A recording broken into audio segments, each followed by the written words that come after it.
I still remember it vividly like it happened yesterday. Because of the layout of the structure, I was just forced to approach the doorway from a poor angle. I couldn't get obs inside the room, no matter how hard I tried. But I knew I had to go, so against my better judgment, I just pushed forward anyways. And as soon as I broke the threshold of the door, I was just stopped right in my tracks. It was pointed right at me.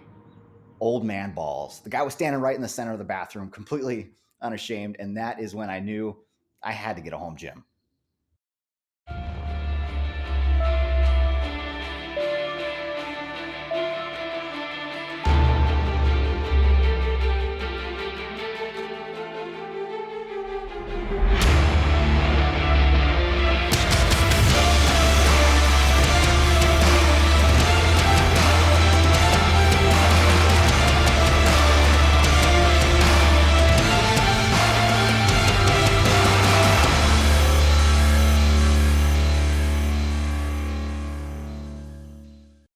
All right, guys, what's going on? Welcome back to the channel. So I've spent over half my life working out consistently in some form or another, but a very, very large portion of that, I didn't pay any attention to direct grip strength training. And that was because of the mindset that I had, which was just, if I'm conducting strength training in general, then my grip is going to develop along with it.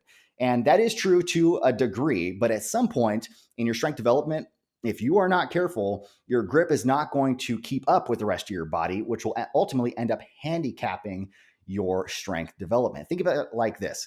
Your grip is your natural connection point to that bar or whatever weight you're holding. So if your grip begins to fatigue before the rest of your body or before the muscle that you're targeting fatigues, then it stands to reason you're not going to be getting the most out of that lift, and you're not going to be getting the necessary overload on that muscle that you're targeting. So it's very, very important that your grip is progressing along with the rest of your body. So today we're going to head over to the gym. I'm going to show you a quick workout that I do every week, multiple times a week.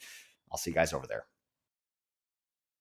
All right, guys, to give you an example of one of my direct grip strength training workouts, I've got a few of my favorite exercises out here, and I typically throw this on the back end of leg day for a couple reasons. The reason I do it on leg days is, number one, typically my forearms and my grip aren't really that fatigued on leg days, so I can really focus on holding as much weight as I possibly can. And then the second reason is, on leg days, I don't typically get a lot of forearm and grip stimulation, so I'm effectively adding 2 more days of stimulation to my forearms and my grip by adding it on the back end of leg days. So for the exercises, starting out with my all-time favorite, farmer walks. I love this exercise for a few reasons. It doesn't just work your grip, it's actually a full body strength development exercise that has the added benefit of correcting poor posture, and it can be done a whole bunch of different ways. We have a hex trap bar here that can be used, but you can also do it a bunch of different ways. You can use dumbbells. You can even use things like sandbags, guys, and it can be done two-handed or one-handed. One-handed is great because it can help identify muscle imbalances and correct those, and it also helps activate your stabilizer muscles in order to actually maintain an upright posture as you're going, since you're going to be holding a lot of weight to one side. So there's a ton of benefits to this, which is why it's my favorite grip exercise to do. And then the second we have is going to be, again, another variation of a farmer walk because I like it so much. It's your pinch grip farmer walk with a bumper plate. I have a 35-pound here. You can use 25, 45, whatever you need. But what's different about this is you're going to be using a pinch grip. When you're doing a lot of your grip work with a bar, primarily, most of the force is coming from your 4 fingers, but what that does is it tends to lead to you allowing your thumb to get lazy and stay inactive. When you're using a pinch grip and pinching down on a bumper plate, it forces that thumb to stay activated and actually do its job for an optimal grip, and you're actually strengthening your thumb along with it. So it's a great exercise to throw in with your grip training as well, so you're not just doing barbell stuff. And then the last one is going to be a deadlift variation or a rack pull variation. We have it with bands. I'll go over here and grab some bands real quick.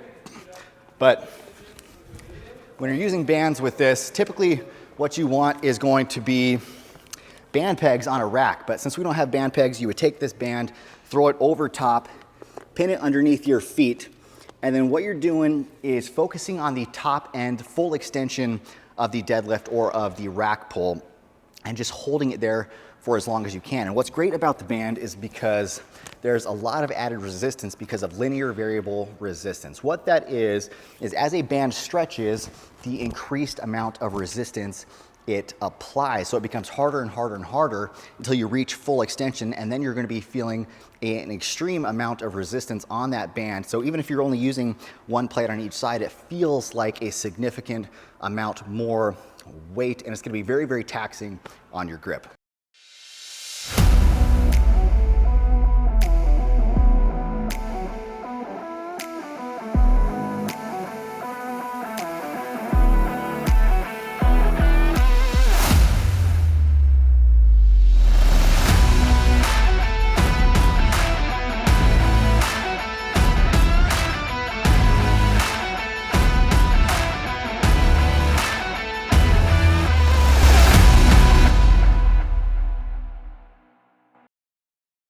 So one thing you'll see me using from time to time are wrist straps, and these can be a fantastic training aid to your strength development.